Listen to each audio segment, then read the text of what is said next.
April's right around the corner, and we've got some new releases coming out. I am going to be sharing with you 5 new releases that come out in the month of April.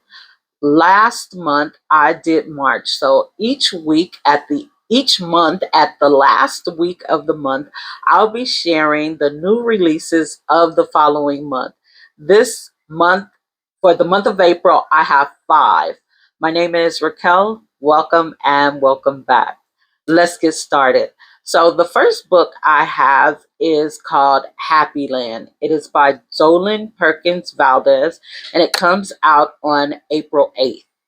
So this particular book is so Vanessa Miller came out with the book at the beginning of last year called American Queen.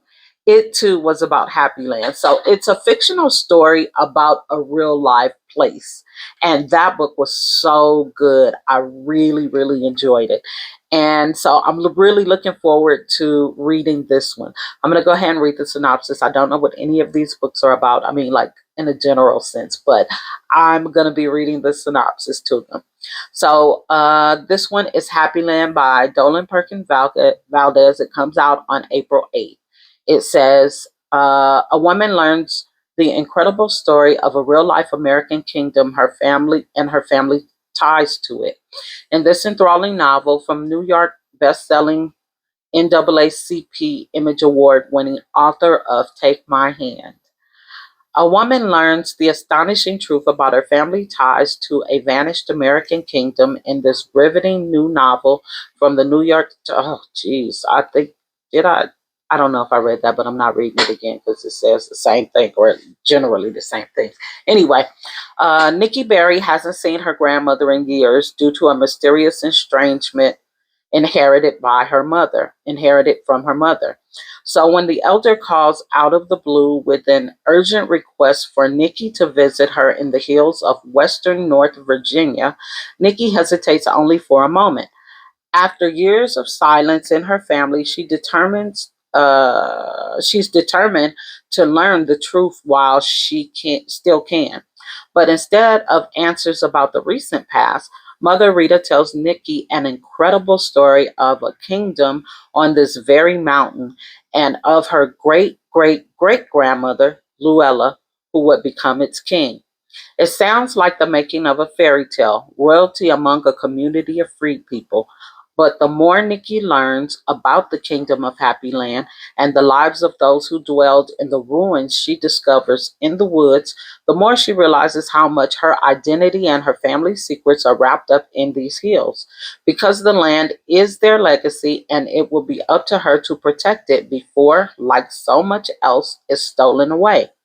Inspired by true events, Happy Land is a transporting, multi generational novel about the stories that shape us and the dazzling courage it takes to dream. I am so looking forward to this because this one is, and see, that's the thing. The book American Queen was about the actual queen of Happy Land. This is about sounds like 3 or 4 generations down after Happy Land is no longer there. So I cannot wait to see what happens to Nikki. Then we have Somadina. It comes out April 15th, and it is by, forgive me for butchering this name because I don't know how to pronounce it. It looks like Ikweki. Ike, Ikweki Emezi. Okay. And it says Samadina and her twin brother. This is a youth novel. Samadina and her twin brother, J.I.K., are practically the same person. They finish each other's sentences and make each other whole. When the twins come of age, their magical gift began to develop, while Jaeki powers enchant Salmadinas caused fear to ripple through her town.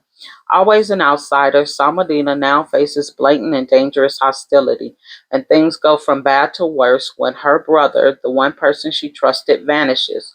Salmadina knows that no matter the dangers, she must track him down, even if it means entering the sacred forest, even if it means grueling, otherworldly travel she may not survive, even if it means finding the hidden places where those closest to the spirit world won't don't dare to go.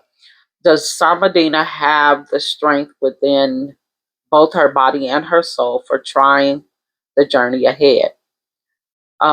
So it says National Book Award finalist Akay Wakey Emezi masterfully weaves a tale of family identity and the power of the past in a world where the extraordinary is ordinary. So, some YA books turn out to be really, really good books. I have read a few YA books. I have never read like the fantasy or the magical kind of books, but sometimes they're really good. I just don't know about this one because I'm not really into it. I've been looking for a good fantasy, but they just don't hold my attention. Book number 3 is When the Harvest Comes by uh, Denny. I think it's Denny Michelle Norris. It comes out April 15th. And it says, in this heart wrenching debut novel, a young black gay man, reckoning with the death of his father, must confront his painful past and his deepest desires around gender, love, and sex. I got tired of running away from what I should have been running towards. The venerated Reverend Dr. John Freeman did not raise his son, Davis, to be touched by a man, let alone a white man. He did not raise his son to whisper that man's name with tenderness.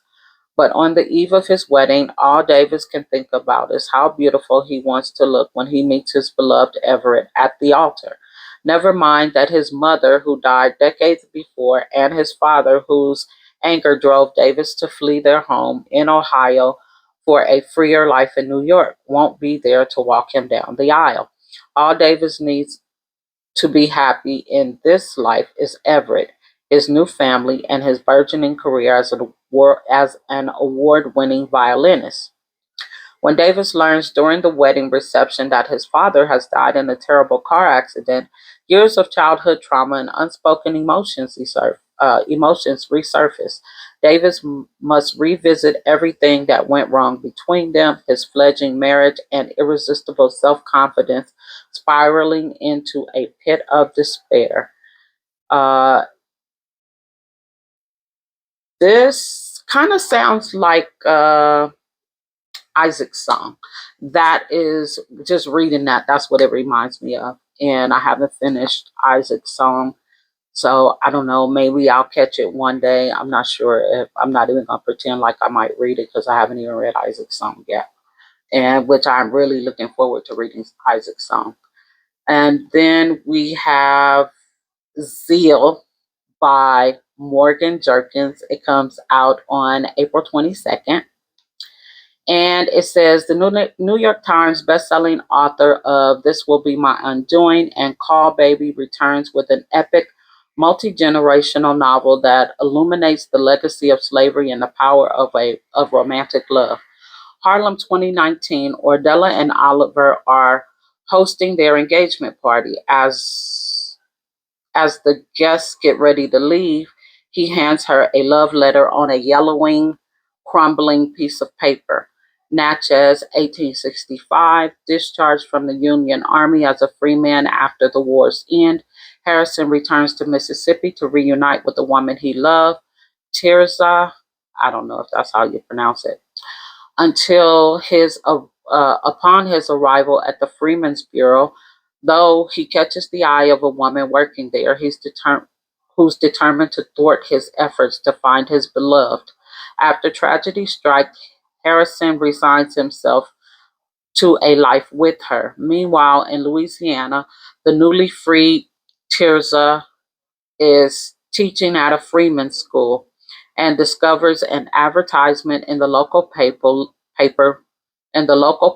looking for her.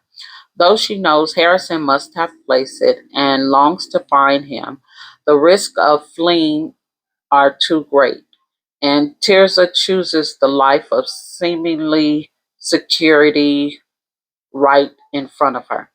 Spanning over 150 years, Morgan Jerkins' extraordinary novel intertwines the stories of these star-crossed lovers and their descendants. As Tirza family moves across the country during the Great Migration, they challenge authority with devastating consequences, while the legacy of heartbreak and the loss continues on in the lives of the Harrisons' progeny. Then Ardella meets Oliver. She finds his family history as full of secrets and omissions as her own. Could their connection be a cosmic reconciliation satisfying the unfulfilled desires of their ancestors? Or will the weight of the present, past, and future tear them apart? Sweeping, textured, and meticulously researched, Zilla is both a story of how one generation choice reverberate through the years and an indelible portrait of an enduring love. This sounds so sweet and so like, I don't know, it sounds really, really sad, but it kind of sounds good in the sense that it seems like a couple generations down, these two people are going to find their true love. I'm just hoping they're not related in the end, because it seems like something is going to connect them, and I just hope it's not that they're related. That does not sound good. I don't know. That sounds crazy. And then the last book, and this book is really crazy, um, but it might be funny. I don't really know. It doesn't say that it's hilarious. It just sounds crazy. It's called The Summer I Ate Rich, and it is by Maritza Multite, and I think her sister. It was, what was her sister's name? My my I don't remember the sister's name, but it was similar to Maritza. For some reason, I didn't write it here. So, but there is two people writing this book, and it says just add garlic, lemon, and a dash of 1%. Uh, it says Brielle Pettifor loves to cook, but with a chronically sick mother and bills to pay, becoming a chef isn't exactly a realistic path. When Brielle's mom suddenly loses her job, Brielle stops in and uses her culinary skill to earn some extra money. The rich family who loves her cooking praises her for using unique flavors and textures, which keep everyone guessing at what's in Brielle's dishes. The secret ingredient? Human flesh. Written by, oh, here it is. Written by the storytelling duo Maika Multite and Marissa Multite. The Summer I Ate Rich is a modern day fable inspired by Haitian zombie lore that scrutinizes the socioeconomic and racial inequality that is the founder of our society. Just like Brielle's client, it will have you asking, what's for dinner? And I don't know, this one kind of sounds funny because I don't know, it just does to me. And then here where it's talking about Haitians or whatever. Like this is a Haitian family, so I wonder if I've never heard of any zombie abilities or anything. I don't know if that's some kind. I don't know if that's a Haitian folklore or if I really don't know. I'm not really into zombie movies or anything like that, so I don't know. I might try this one just because it sounds like it's gonna be funny. And she says the 1%. I want to know what's her problem with the 1%. Like, did they do something to her? I cannot wait to see. So I think that three of the five I'm looking forward to, and that is Happy Land, The Summer I Ate Rich, and this last one here. What was it called? Dang, what's it called? Oh, When the Harvest Comes. I'm looking forward to that. The YA book, what was it called? Samadina. And The other one about the guy who's getting married and his father's died, not so much. I don't know. But anyways, I hope you enjoyed the video. And until next time, see you soon.